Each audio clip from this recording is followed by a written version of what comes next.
ma'am. I'm Kilami Pacaro. I'm first reporting from Group 4. My topic is Title 1 and Title 2.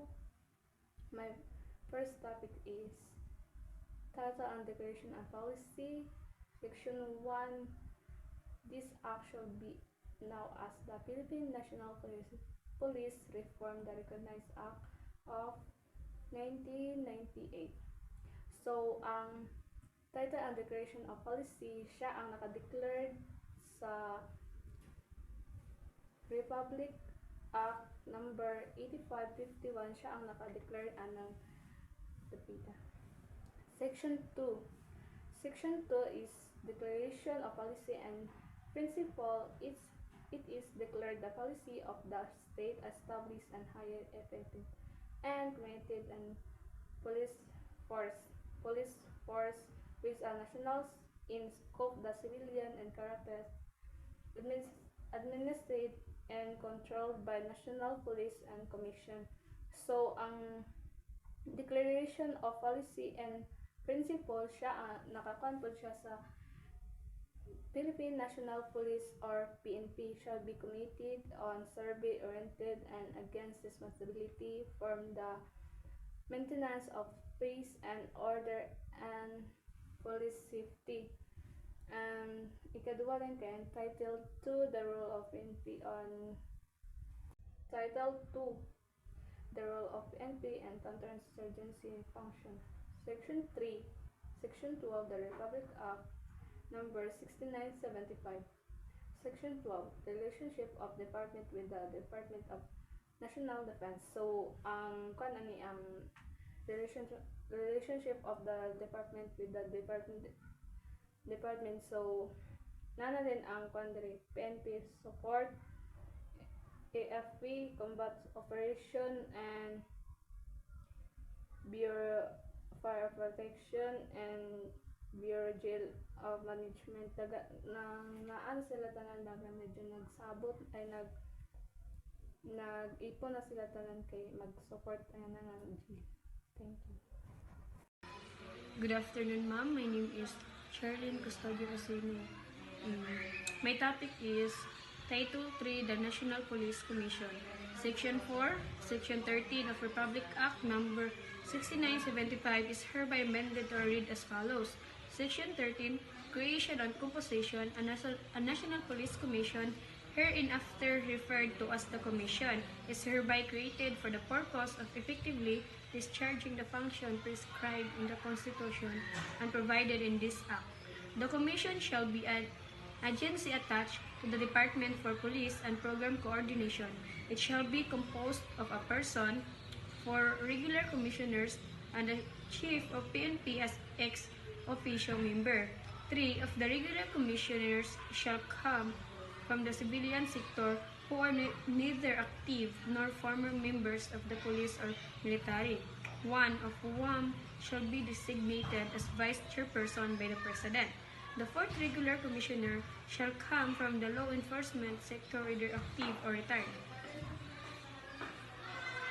Provided that an act member of a law enforcement agency shall be considered resigned from said agency once appointed to the commission, provided further that at least one of the commissioners shall be a woman. The secretary of the department shall be the ex-officio chairperson of the commission, while the vice chairperson shall act as the executive officer of the commission.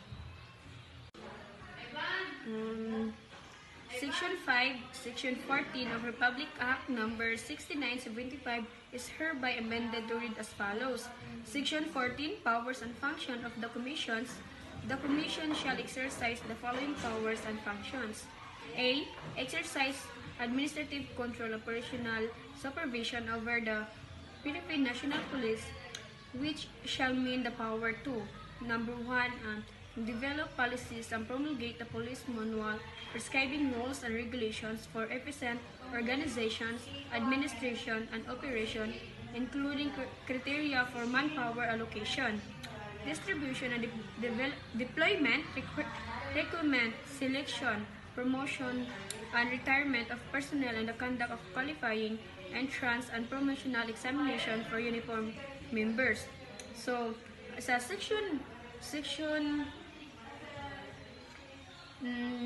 sa Section 14A1, ga-explain siya nga ang NAPOLCOM is mo'y naay authority para mag-manage sa PNP, like mo'y maghimo sa mga policies and sa mga guidelines nga angay sundon para naay proper organizations and operation para sa mga police force. Ang NAPOLCOM sad ang ga-decide paghimo og mga rules if unsaon pag-hire, promote, assign and retire sa mga police personnel. So, kuan man ang section 14 ang 2, 3, 4 dili na ako basahon, i-explain na ko largo. So ang ang commission is the one nga mag-check if unsang ginabuhat or kamaayong ginabuhat on every police department across the country. They are the one nga mag-review sa ilang mga gipanghimo, ilang performance to that specific place nga ilang gihandle, gandulan, also mga facilities nga ilang ginagamit. Because of that, ang commission moong gahimo og mga rules and standards para ma-sure nga ang mga police is gitarong og trabaho, then also mas mo improve pa ang ilang skills and techniques when it comes sa ilang trabaho and as a police officer. So Section 14A 567, sa Section 5, ang Commission ang nay authority para mag-approve o magbag-o sa mga plano about how police officers are trained if giun sa pag-manage sa mga equipment nga gigamit and sa mga resources, giun sa pagka-organize ang mga records nga nangakuha ang the communication system. Then lastly is giun sa pag-investigate and report ang every crime nga nakahitabo. Gihimo ni siya to ensure nga ang all police is have proper training and tools para himo nila ilang tasks or job to be better. So ang section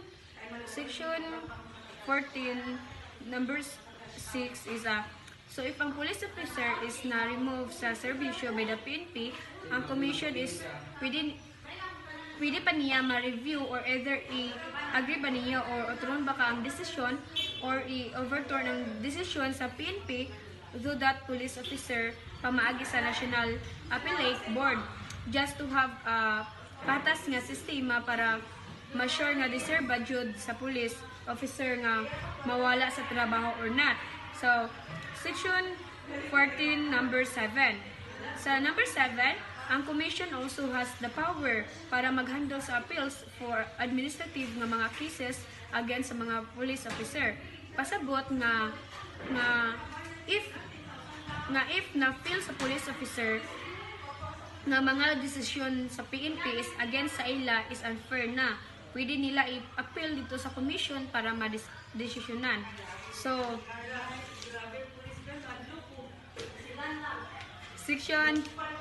Section 14, 8, 9, 10, 11. Sa Section 14.8, ang Commission has the power para mag-set og minimum standard, which means they decide if unsang ang paggamiton sa mga police equipment, unsa ilang suoton nga uniform para ma-sure nga appropriate og professional sila tan-awon. So ga-konsulta sad ang Commission dito sa Philippine Heraldry Commission para sa pag-set og rules or mga pamaagi para the police ranks, mga awards and medals. Within 90 days, kailangan i-update nila ang ilang uniform sa mga police para malahi siya sa military uniform para makita nga mga police is civilians. So, Section 14, number 9. Number 9, so, pwede mag-inspect o ga-check if ang PNP is gasunod ba jud sa mga patakaran like ka police officer ang dapat ibutang dito nga police unsa pag-deploy and also kana nga assignment nga gihatag sila is nabay apekto dito sa community or crime nga ilang gihandulan. Humana na is mag-imo din sila og mga guidelines para sa mga sure nga mga resources nga gigamit pod sa sakto nga pamaagi. So section 14 number 11. Ang commission ang the one pod maga-monitor sa mga local government leaders like mayor or governor if gihimo ba nila ilang trabaho as a part sa police system. They make sure ba mga these leaders like mayor is ga-follow ba sila or ginahimo ba nila ilang responsibilities as a leaders. So lastly, number 12 number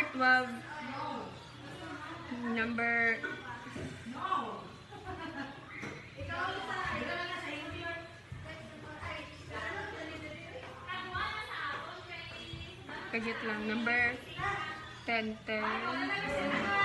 Ang 12 kay monitor and investigate police anomalies and irregularities.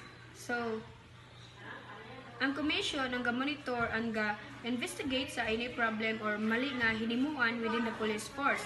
If naghimo ba og mga mali ang mga police like corruption or gapang-abuse para ma-ensure nga mga police is gahimo sa ilang trabaho o tarong din also they didn't use their power or ilang pagka-police para mag-degrade og tao. So continue Section 6, Section 15 of Republic Act number 6975 is hereby amended to read as follows.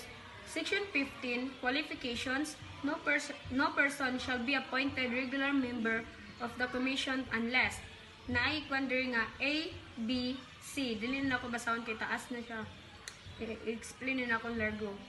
So sa Section A para Section 6, Section 15, letter A, para ma-regular member ka sa NAPOLCOM, is kailangan citizen ka sa Philippines, meaning legal ka nga citizen diri sa Philippines. Letter B, para mabilong ka sa NAPOLCOM, kailangan either be a lawyer or with at least na kay 5 years ng experience in dealing in criminal or human rights case or na kay advanced education, pariya ng master's degree ka. Ideally, kailangan na kay doctorate degree sa mga subjects like public administrations, criminology, mga law enforcement, para ma-sure nga ikaw is na kay knowledge and skills para mag-handle og laylay nga responsibilities para sa imong position nga gusto makuha. Sa letter C, ang person nga gikan sa law enforcement sector, pariya ng police or military is kailangan na sila at least 5 years of practical experience working in law enforcement, meaning dapat na sila actual or hands-on nga experience in doing police. Ang other 3 commissioners nga civilian is kailangan mga himo og lat nga research o mga projects related sa law enforcement, criminology or kanang related sa field nga gikuha. Section 7, Section 16 of Republic Act number 6975 is hereby amended to read as follows. Section 16, term of police, the 4 regular and full-time commissioners shall be appointed by the President for a term of 6 years without reappointment. So, ang 4 regular o full-time na NAPOLCOM kay gi-appoint na siya sa mga President para mag-serve sa ilang term for 6 years. If ilang termino is nahuman, dili na siya maka-appoint o through, dili na sila makapa-extend pa sa ilang tuig. Kini nga rule is para ma-ensure nga walay tao nga mustay sa kanang positions for too long and to follow for free leadership. Section 8. If ang law naka-effect ang terms sa current NAPOLCOM commissioners kay automatic ma-end na dayon dito. Dili na jud siya reappointed para ma-explain pa ang ilang termino, but if any current commissioner is na less than 2 years, so diha na dayon nga pwede ma-appoint otro sa president but only for a maximum of 2 more years. Sa Section 9, Section 17 of Republic Act number 69 is hereby amended to read as follows. Section 710, temporary or permanent incapacity of the chairperson. Dito na ko explain. Kitaas na kayo. If ang chairperson sa commission is temporary nga dili na siya maka-perform or himo sa iyang duties due unless or laing reason, matik ang vice chairperson ang mag-take over sa iyang trabaho until nga makabalik ang chairperson. If ang chairperson is namatay, which means permanent na jud nga dili siya mahimo iyang trabaho, ang vice chairperson mao ang mag-continue sa iyang trabaho pero acting as the chairperson. But ang president nga mag-appoint sa kung kinsa ang bag-ong chairperson. Section 10, Section 20 of Republic Act number 6975 is hereby amended to read as follows. Section 20, Organizational Structure. The Commission shall consist of the following units. Letter A, Commission proper. This is composed of the offices of the chairman and 4 commissioners. Letter B, Staff Services. The staff services of the commission shall be as follows. So, sa section 10, section 20, it explains that organization structure is sa NAPOLCOM. Giingon nga NAPOLCOM is nasa several units, which main unit is the commission proper. So it includes the office of the chairman or our leader ang naay 4 ka commissioner. So kining 5 ka people mao ang in charge para mag-manage or magtanatan sa operation sa commissions. Good day, ma'am. My name is Daisy Orbok. Karon i-report ako ang Title 4 of the Philippine National Police Reform and Reorganization Act 1998 or Republic Act number 8551, Reorganization the Philippine National Police or PNP, and established program for improving and qualification and status of PNP members and officers. One is reorganization. The National Police Commission or NPC is given the authority to recognize the PNP, and 2, qualification and upgrading. Programs are established to improve the qualification and status of PNP members and officer. Ang kaning qualification and upgrade is Section 30, General Qualification for appointment. No person shall be appointed as officer or member of the PNP unless he or she possess the following minimum qualification. A citizen of the Philippines. B, a person of the good moral conduct. And C, must have passed the psychiatric or psychological drug and physical test. And D, must be a formal baccalaureate degree. And E, must be eligible in accordance with standards set by the Commission. F, must not have been dishonorably discharged for military employment. And G, must not have been convicted the final judgment of the offense or crime.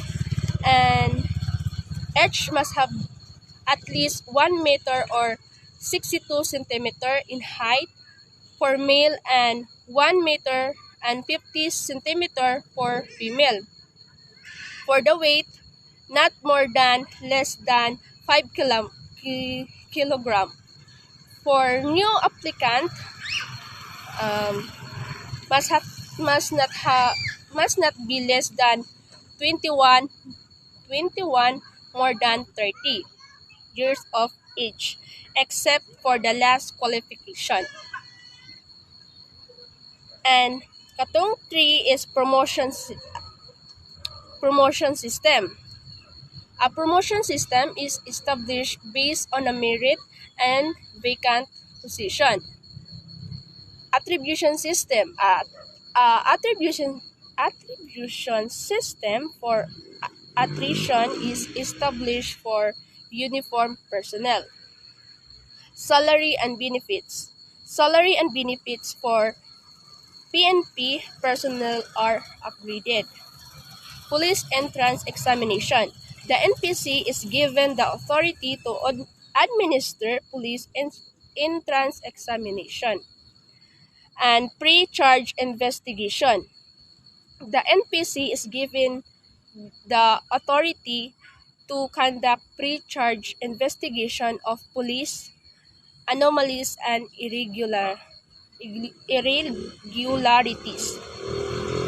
And last, summary dismissal.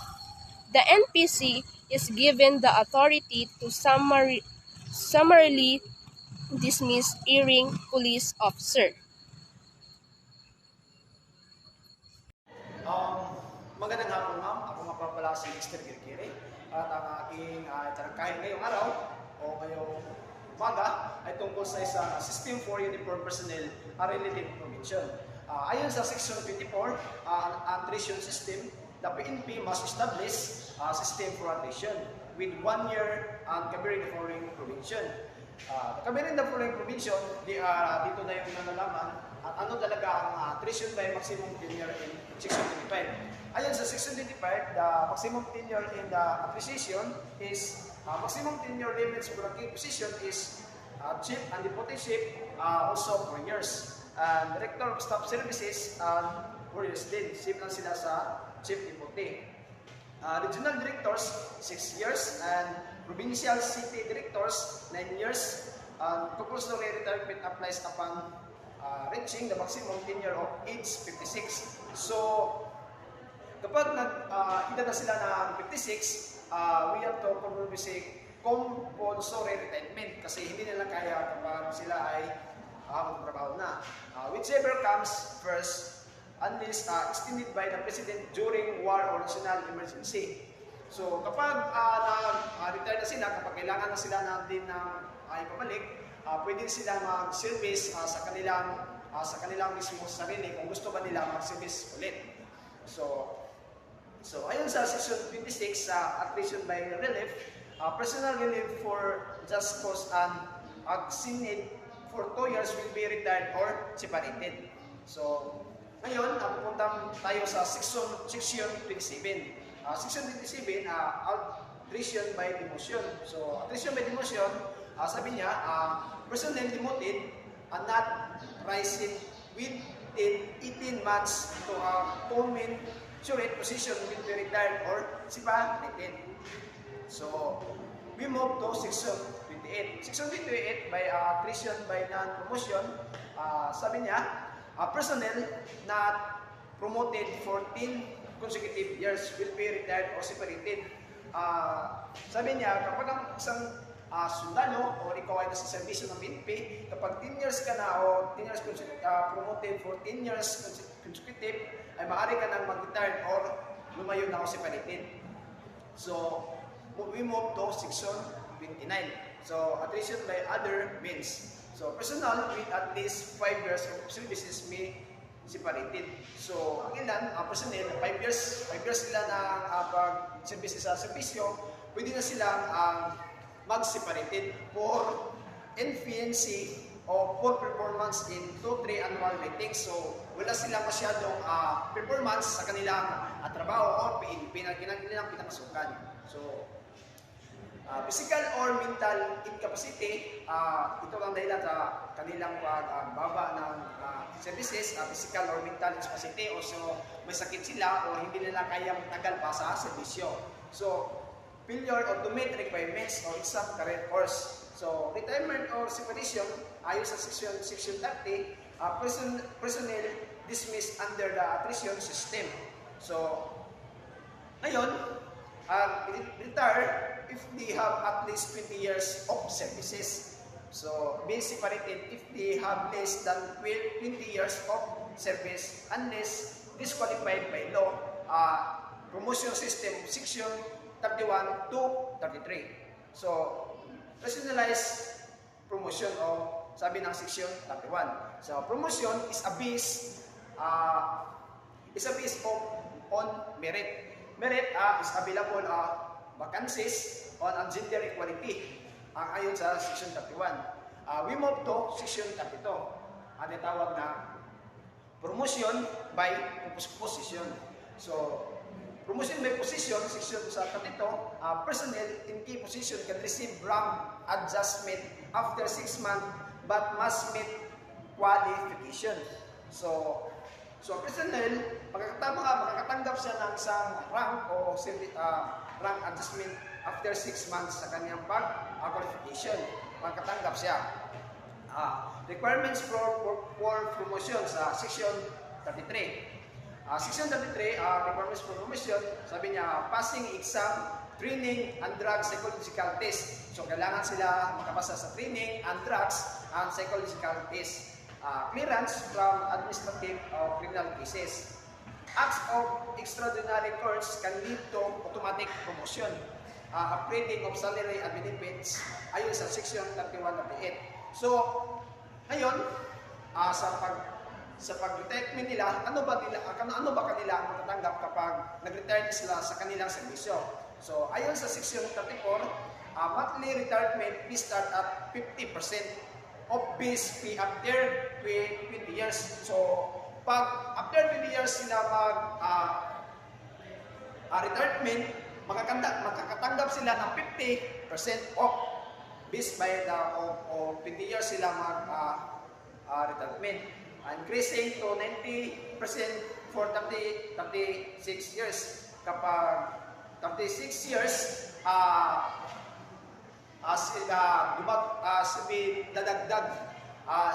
Kasi sa 20 years sila na retirement nila, 50% lang. Kapag 36 sila sa kanilang servisyo bago sila mag-retire, ay makakatanggap sila 90%. So, ayon sa section 35, permanent disability, totally disabled person will receive 1 year. So, kapag ikaw ay nag-retire dahil sa disabled o may kapasanan ka, is may 80% ka o last salary. Section 36, salary grades. PNP salaries are aligned with public school teachers with possible incentives for Metro Manila and first-class municipalities.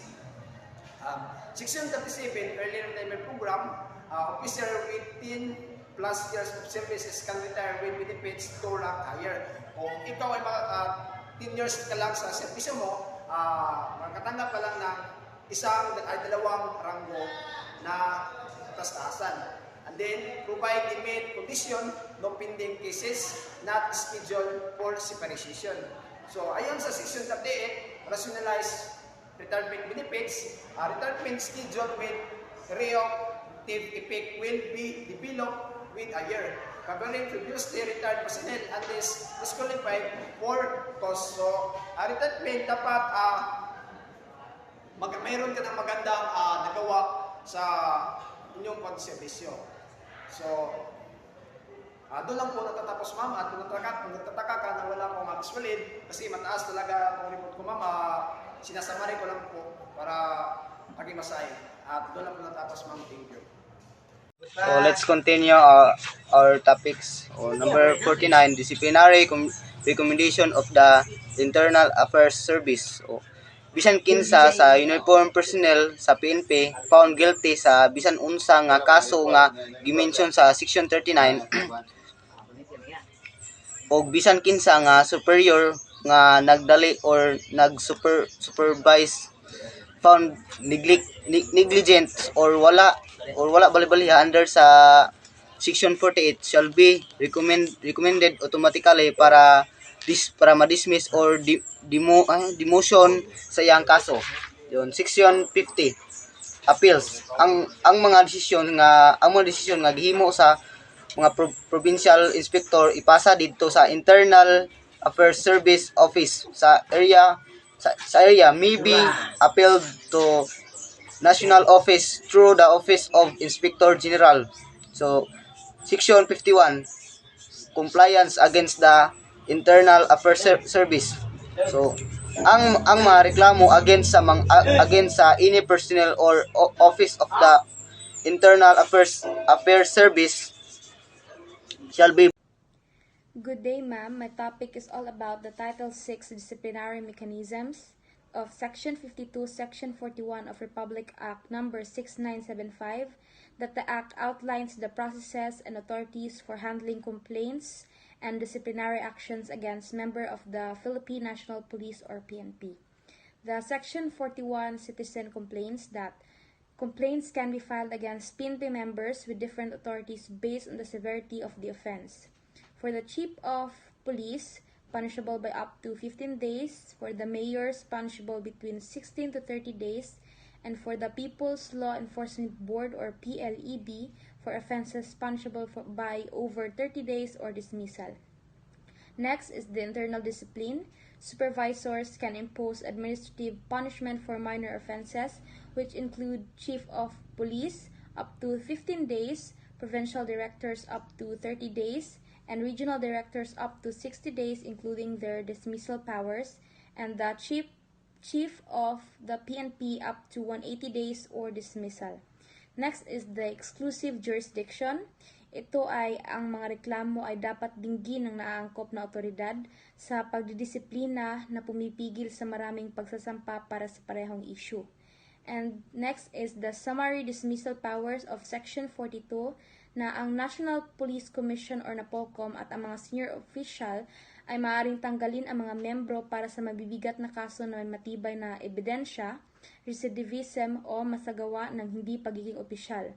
Ang mga membro na awol or absence without official leave sa loob ng 30 days ay otomatikong madidismiss. And next is the disciplinary appellate boards of Section 44 that establishes a national appellate board and regional boards to hear appeal from disciplinary decisions. And next is the preventive suspension, Section 47, that members accused of grave felonies may be suspended for up to 90 days. And suspension can occur if harassment or complainants is evident, regardless of the charge severity. And the last is the legal assistance of Section 49, that the Secretary of Justice, the Commission Chairman, or the Chief of the PNP can authorize legal assistance for members facing charges related to their duties. So this act aims to maintain accountability and professionalism within the PNP, ensuring a structured approach to handling complaints and disciplinary actions while safeguarding the rights of the accused. That's for my report for today, ma'am. Thank you. Good evening, ma'am. My name is Jerome Bralion. My topic is Title 7, Creation of Women's Desk in all police stations and the formulation of Gender Sensitivity Program.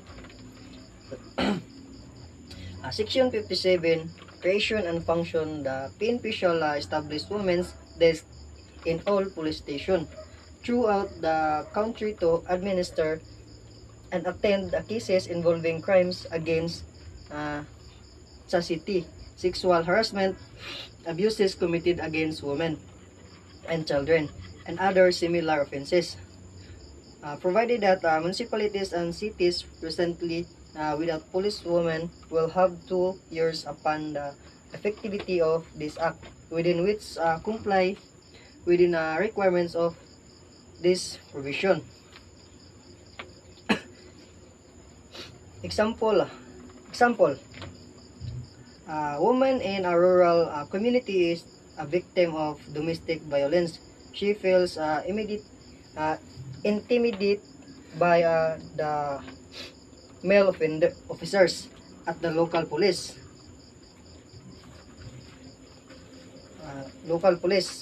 station and hesitant to report the abuse. However, the station has a dedicated women's desk staffed by female officers who are trained to handle such cases. Sensitivity, she feels more comfortable confiding in them and receives support and assistance in filing a complaint. Section 58, prioritization of women for recruitment.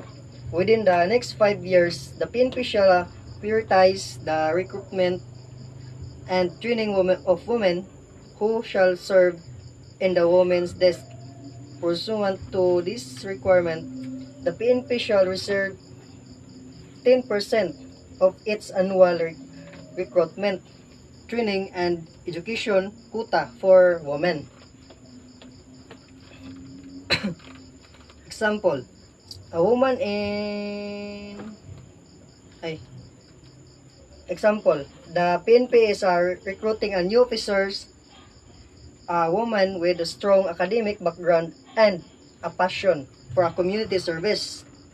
Applies for a position due to the recruitment to reserve 10% of recruitment quota for a woman. She is given priority consideration and is ultimately selected for training.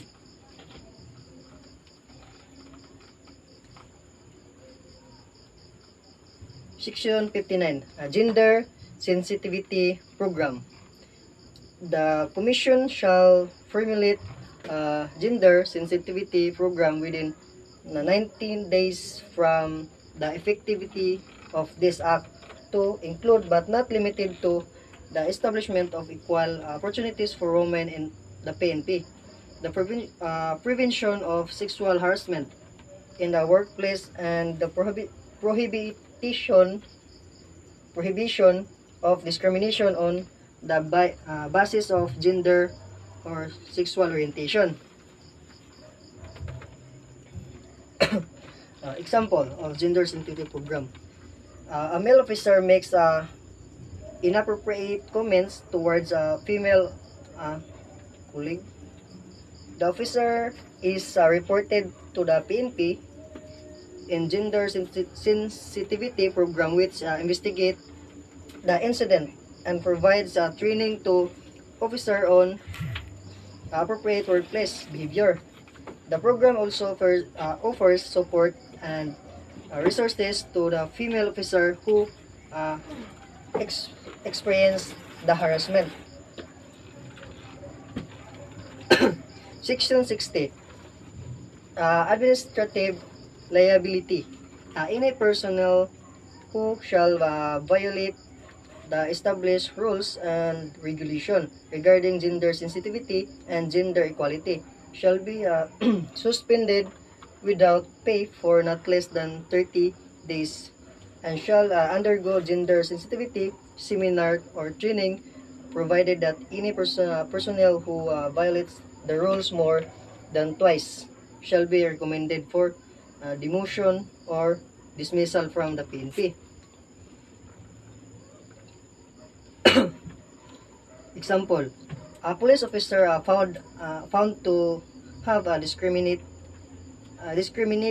against a woman during a traffic stop based on her gender. The officer is suspended without pay for 30 days and required to complete gender sensitivity training program. This sends a clear message that such behavior is unacceptable and will be punished. Section 61. The Section 61 is non-prohibition for a promotion. Nothing in this title shall be construed as a restriction on the assignment of policewomen to other positions in the PNP, nor shall any provision of this title be used for the non-promotion of a PNP female personnel to higher position. Example is a female officer with years of experience and exemplary service record is considered for a promotion to leadership position to the provision of the law. Ensure that her gender is not a barrier to her advancement and she is promoted based on her qualification and performance.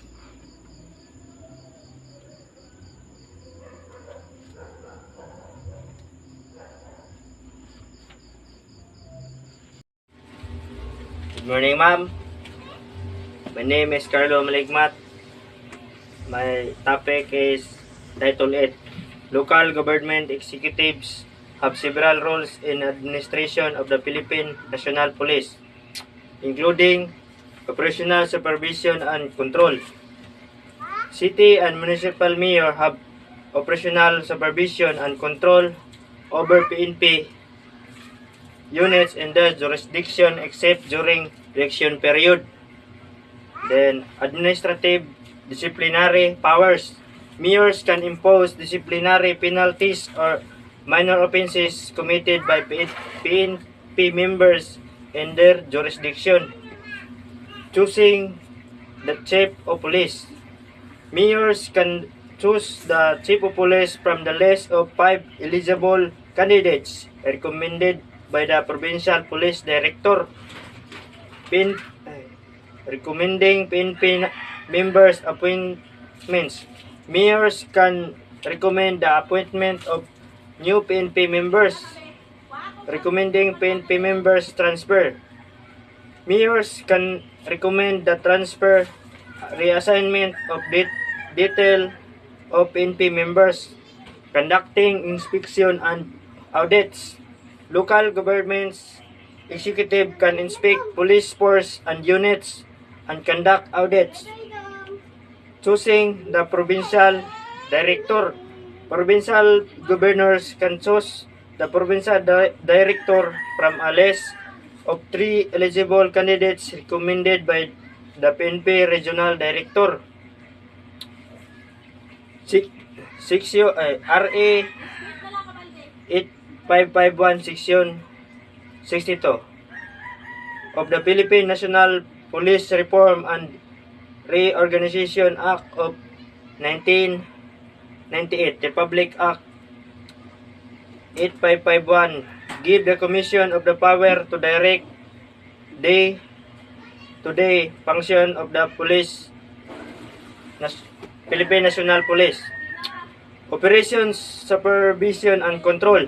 The Commission can direct the PNP crimes investigation, crime prevention, and traffic control activities. Employment and deployment. The Commission of direct the deployment and employment of PNP units to ensure public safety and maintain peace and order. Section 63 of the Philippines National Police Reform and Reorganization Act of 1998 state that the local government executive are responsible for the control and supervision of anti-gambling operation. RA 8551 also includes other provisions such as the authority to prescribe minimum standards for arms, equipment, and uniforms. The authority to exercise appellate jurisdiction over administrative cases against policemen. The authority to monitor the performance of the local chief executive and deputies of the Commission. The authority to monitor and investigate police anomalies and irregularities. RA 8551 Section 64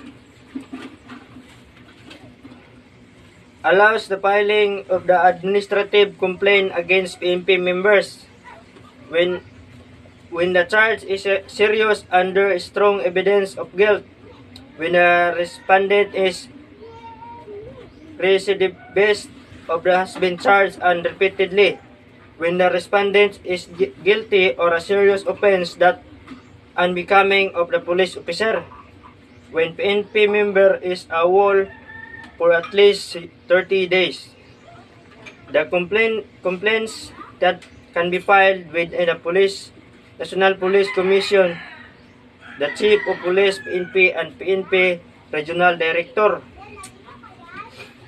RA 8551 also gives local government executive that power to inspect police force and units and to conduct audits. This is done by deputize them as representative of the National Police Commission and their respective jurisdiction. And last, RA 8551 Section 65 allows the National Police Commission or NAPOLCOM to suspend or withdraw the deputation of the local chief executive. The NAPOLCOM must consult with the provincial governor and congressman concerned before suspending or the withdrawing of LCAS deputation. The NAPOLCOM can suspend or withdraw LCAS deputation for the following reasons: frequent unauthorized absences, abuse of authority, providing material support to criminal elements, engaging in acts that are inimical. So good morning, ma'am. Good morning, classmates. Today I am going to report about Title 9, Strengthening the People's Law Enforcement Board. So Section 66, which is known as Paragraph A, Section 43 of the RA 6975. So People's Law Enforcement Board or PLEB. First, we are going to talk in its creation and its function. So what is its creation? Creation. In every city and municipality, there is sangguniang panglungsod or sangguniang bayan. Now, sangguniang bayan o panlungsod must create the PLEB or People's Law Enforcement Board for at least one PLEB for every 500 city or municipality or police personnel and for each of the legislative districts in a city. But what is PLEB and why is it important that PLEB should exist in every municipality or city? So PLEB is the central receiving entity for any citizen's complaint against the officers and members of the PNP. Basically, it creates fair and equality among the people, and it also helps the services of the PNP officers and members as it improves their services, which it's because their motto is to serve and protect its citizens, which is the people of the Philippines. Next is the Section 67, which states that every 3 other members who are removable for good cause to be chosen by the local peace and order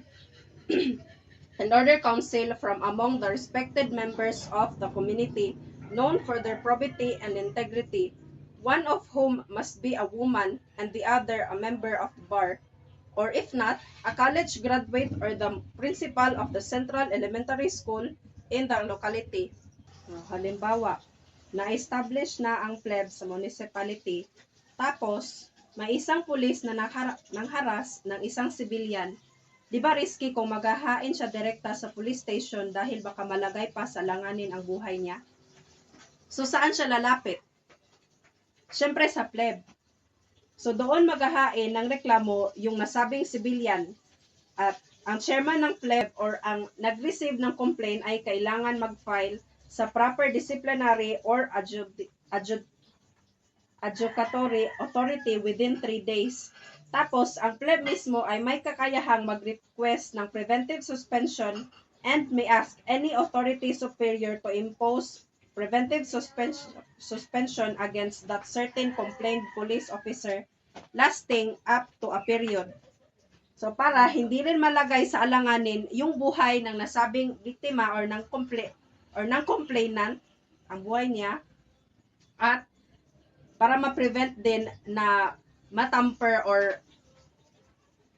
ng nasabing pulis or nasabing nang haras sa civilian, or magbayad siya na kung sino mang witness para ipeke ang kanyang liability sa nasabing.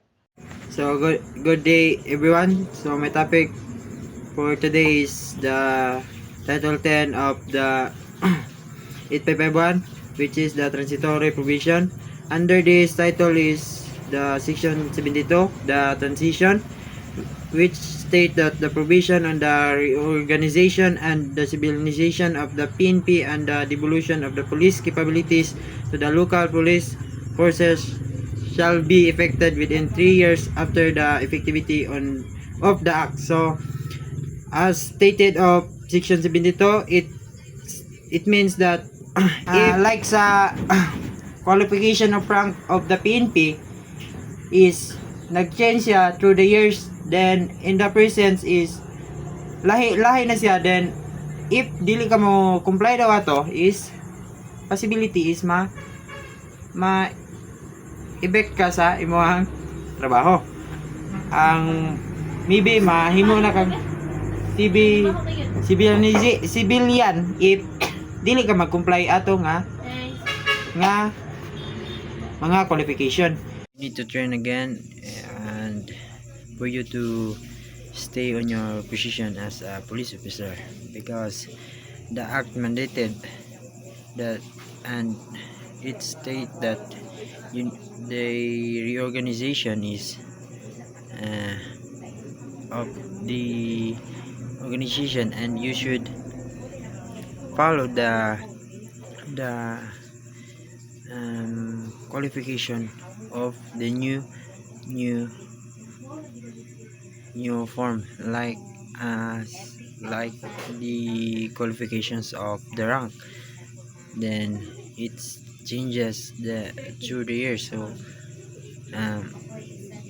you need to comply those qualification for you to stay, and within 3 years is dapat naka-comply na ka ato, naka-train na ka, ug unsa to ang need nga i-qualify para stay ka sa imong position. And that's all. Thank you. So, good evening ma'am. I'm Victor Pangan. This is my topic, final provision under ni siya sa Republic Act 8551. So, Section 73, Rules and Regulation. Unless otherwise provision in Act, the Commission in coordination with the Philippine National Police and Department of the Interior and Local Government shall promulgate rules and regulation for the effective implementation of this act. So, this section mandates that the Commission in coordination with the PNP and the ILG will create rules and regulation to effectively implement the act. So, for example, the Commission and its partners might issue a rule requiring all gun owners to submit update documents to a centralized database. This rule becomes effective only after a publication in 3 major newspapers like Philippine Daily Inquirer, Manila Bulletin, and the Philippine Stars. Section 74, Appropriations. The amount necessary to carry out the provision and this act is hereby authorized to be appropriate in the General Appropriation Act the year following its enactment into law and thereafter. So, kani Section 74, this provision ensures funding for act implementation through a General Appropriation Act starting the year after the act is enacted. Example, if the act requires new monitoring equipment, the government will allocate the necessary funds in the following year budget. Section 75, Repealing Clause. All laws,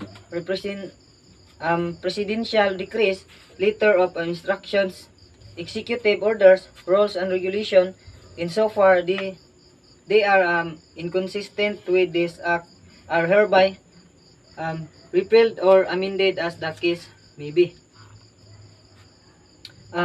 Section 75, this section nullifies the amends any existing laws, regulation, or orders that conflict the new act.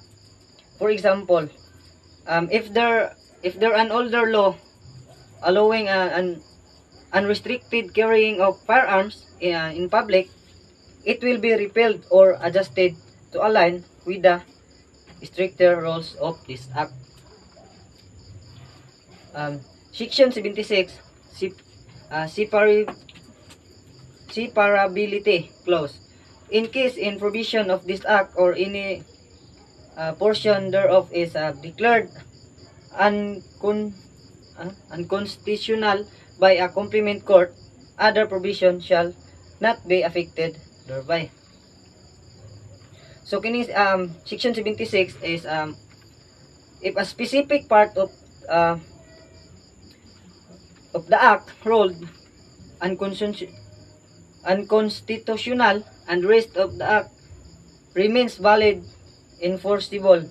So example, if court declares fingerprint scanning requirements unconstitutional, other provision like background check or firearm registration would still apply. Section 77, effectively clause.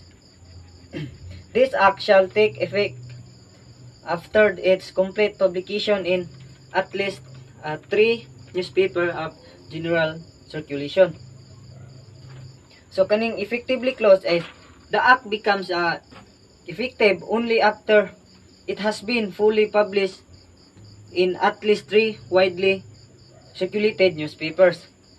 This is an example. If the act is approved on June 1, 2024 and published in Philippine Daily Inquirer, Manila Bulletin, and the Philippine Star by June 15, 2024, it officially takes effect after the publication date.